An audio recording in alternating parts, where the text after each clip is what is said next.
राजस्थान के प्रजामंडल। जयपुर प्रजामंडल की स्थापना 1931 में कपूर चंद पाटनी ने की थी और यह संस्था 5 वर्ष तक निर्जीव बनी रही थी।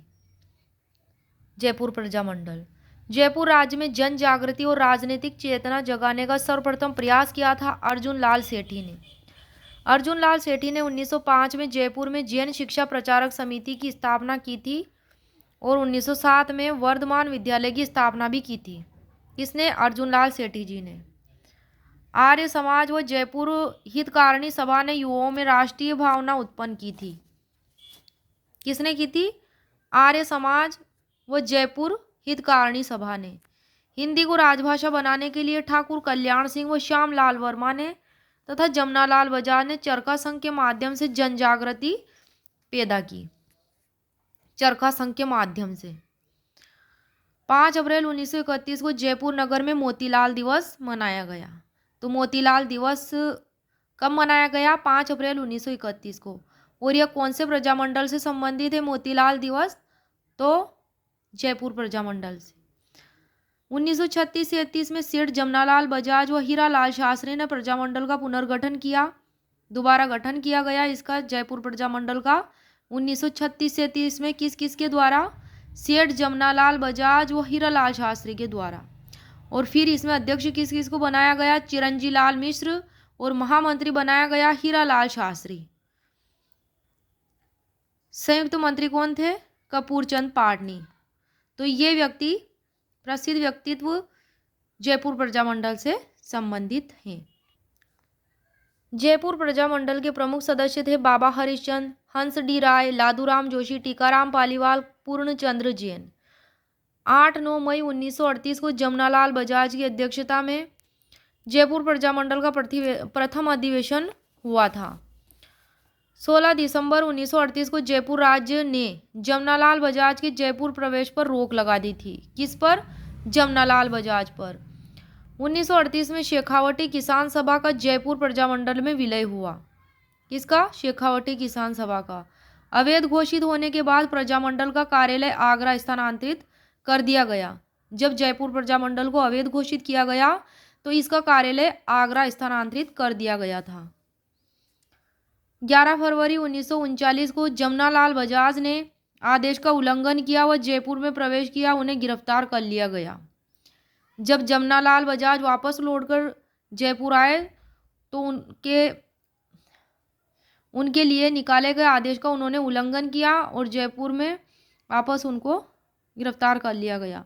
साथ ही हीरालाल शास्त्री को, चिरंजी लाल, हरिश्चंद्र, कपूरचंद पाटनी व हंस डी राय को भी गिरफ्तार कर लिया गया। किस किस को गिरफ्तार कर लिया गया? हीरालाल शास्त्री, चिरंजी लाल, हरिश्चंद्र, कपूरचंद पाटनी, हंस डी राय को भी गिरफ्तार कर लिया गया।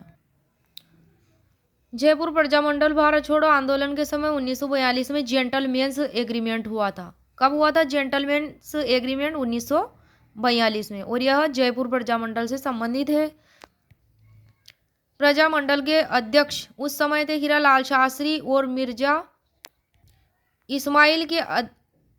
इस्माइल के बीच यह समझौता हुआ था जेंटल एग्रीमेंट्स का। तो जयपुर प्रजामंडल के 1942 के वक्त अध्यक्ष कौन थे? हीरालाल शास्त्री। और प्रधानमंत्री जयपुर के कौन थे? मिर्जा इस्माइल। तो इन दोनों के मध्य जेंटलमैन एग्रीमेंट हुआ था। जयपुर राज्य, इसमें क्या बात बताई गई थी इस समझौते के तहत? कि जयपुर राज्य द्वारा युद्ध में अंग्रेजों की सहायता नहीं की जाएगी। प्रजामंडल को शांतिपूर्ण तरीकों से युद्ध विरोधी अभियान चलाने की स्वतंत्रता दी जाएगी। अंग्रेजी प्रांतों के किसी भी आंदोलनकारी को जयपुर में प्रवेश से नहीं रोका जाएगा। राज्य में उत्तरदायी शासन की स्थापना की कार्यवाही की जाएगी। प्रजामंडल महाराजा के विरुद्ध किसी प्रकार की सीधी कार्यवाही नहीं करेगा। इस समझौते के बाद प्रजामंडल ने भारत छोड़ो आंदोलन स्थगित कर दिया। फिर आजाद मोर्चे का गठन भी हुआ था बाबा हरिश्चंद्र द्वारा। 14-15 सितंबर 1942 को रामकरण जोशी, दौलतमल भंडारी व हंस डी राय के सहयोग से इसका गठन हुआ था। और आजाद मोर्चे का गठन जो संबंधित है जयपुर प्रजामंडल से संबंधित है। 1945 में पंडित नेहरू की मध्यस्थता में दोनों संस्थाओं का विलय हो गया। 1 जून 1944 में जानकी देवी बजाज ने प्रजामंडल के अधिवेशन की अध्यक्षता की। 1945 में द्विसदनीय व्यवस्थापिका की स्थापना की गई। 1946 में जयपुर पीएम के एम मुंशी प्रधानमंत्री के एम मुंशी ने जयपुर में उत्तरदायी शासन की घोषणा की थी। 15 मई 1946 को देवी शंकर तिवारी जयपुर प्रजामंडल के अध्यक्ष बनाए गए। बाद में दौलतमल भंडारी को जयपुर महाराजा ने मंत्रिमंडल में शामिल कर लिया। 24 जुलाई 1947 के दिन जब नरेंद्र मंडल की सभा हुई तो जयपुर नरेश ने घोषणा की कि वे भारतीय संघ में सम्मिलित होंगे। 27 मार्च 1948 को जयपुर में लोकप्रिय मंत्रिमंडल का गठन किया। हीरालाल शास्त्री को सीएम, देवीशंकर तिवारी, दौलतमल भंडारी और टीकाराम पालीवाल को मंत्री बनाया गया। 5 फरवरी 1939 से जयपुर प्रजामंडल ने सरकार की दमनकारी नीति के विरोध में सत्याग्रह किया था। दुर्गावती देवी शर्मा के नेतृत्व में महिलाओं ने गिरफ्तारियां दी थी। तो दुर्गावती देवी शर्मा जयपुर प्रजामंडल से संबंधित है। 2 अप्रैल 1940 को जयपुर प्रजामंडल और सरकार के मध्य समझौता हुआ। इसी दिन जयपुर प्रजामंडल को मान्यता प्रदान कर पंजीकृत कर दिया गया। हीरालाल शास्त्री की प्रेरणा से जयपुर हितकारिणी सभा का गठन किया गया और अध्यक्ष बालचंद्र शास्त्री को बनाया गया। 25 मई 1940 को प्रजामंडल के अधिवेशन में जमनालाल बजाज ने उत्तरदायी शासन की मांग को पुनः दोहराया। नवंबर 1941 में सीकर में प्रजामंडल का तीसरा अधिवेशन हुआ। प्रजामंडल से मतभेद होने पर चिरंजीलाल ने प्रजामंडल प्रगतिशील दल का गठन किया। फरवरी 1942 में जमनालाल बजाज के निधन से प्रजामंडल को आघात पहुंचा। जेंटलमैन से एग्रीमेंट 1942 में भारत छोड़ो आंदोलन के समय प्रजामंडल ने जयपुर महाराजा से उत्तरदायी शासन स्थापित करने की मांग की थी, इसलिए हुआ था। और किस किस के बीच में हुआ था समझौता? प्रजामंडल अध्यक्ष हीरालाल शास्त्री और जयपुर पीएम सर मिर्जा इस्माइल के बीच में। धौलपुर प्रजामंडल की स्थापना 1936 में हुई थी। ज्वाला प्रसाद जिज्ञासु ने जौहरी लाल, इंदु मूलचंद और कृष्णदत्त पालीवाल के सहयोग से की। और अध्यक्ष किसको बनाया गया धौलपुर प्रजामंडल के? कृष्णदत्त पालीवाल को।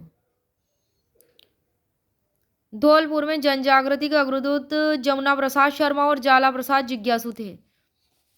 ज्वाला प्रसाद जिज्ञासु और यमुना प्रसाद शर्मा ने 1910 में धौलपुर में आचार्य सुधारणी सभा की स्थापना की। 1934 में ज्वाला प्रसाद व जौहरी लाल के नेतृत्व में धौलपुर में नागरिक प्रचारणी सभा की स्थापना की। 1934 में ज्वाला प्रसाद व जौहरी लाल ने धौलपुर में नागरिक प्रचारणी सभा की स्थापना की। 1936 में ज्वाला प्रसाद ने धौलपुर में हरिजनोद्धार चलाया। अप्रैल 1940 में भदेई गांव में पूर्वी राजपूताना के राजनीतिक कार्यकर्ताओं का सम्मेलन हुआ, जिसमें सभी राज्यों में उत्तरदायी शासन स्थापित करने का प्रस्ताव पारित किया गया। 11 अप्रैल 1947 को प्रजामंडल की गतिविधियों के दौरान तसीमो धौलपुर गांव में अंग्रेजों की गोलियों से ठाकुर छत्र सिंह परमार और ठाकुर पंचम सिंह कछुआ झंडा फहराते हुए शहीद हो गए। प्रतापगढ़ प्रजामंडल की स्थापना 1945 में हुई थी। अमृतलाल पायक और चुन्नीलाल प्रभाकर ने की थी। 1936 में ठक्कर बापा की प्रेरणा से अमृतलाल पायक ने हरिजन पाठशाला की स्थापना की थी। किसने की थी? अमृतलाल पायक ने। 15 अगस्त 1947 को राज्य ने लोकप्रिय मंत्रिमंडल के गठन की घोषणा की है। 2 मार्च 1948 को अमृतलाल पायक को माणिक्यलाल शाह को मंत्री बनाया गया। लोकप्रिय मंत्रिमंडल का डूंगरपुर प्रजामंडल की स्थापना अगस्त 1944 में भोगीलाल पांड्या ने किस किस के साथ मिलकर की थी? हरिदेव जोशी, गौरीशंकर उपाध्याय और शिवलाल कोटड़िया के साथ मिलकर। भोगीलाल पांड्या ने डूंगरपुर में वागड़ सेवा मंदिर की स्थापना की। माणिक्यलाल वर्मा ने सागवाड़ा, जो डूंगरपुर में स्थित है, वहां पर खांडलाई आश्रम की स्थापना की थी। खांडलाई आश्रम की स्थापना किसने कहाँ की थी? माणिक्यलाल वर्मा ने सागवाड़ा डूंगरपुर में। महारावल ने मार्च 1948 में गौरीशंकर उपाध्याय के नेतृत्व में लोकप्रिय सरकार का गठन किया। 19 जून 1947 को रास्तापाल कांड हुआ था।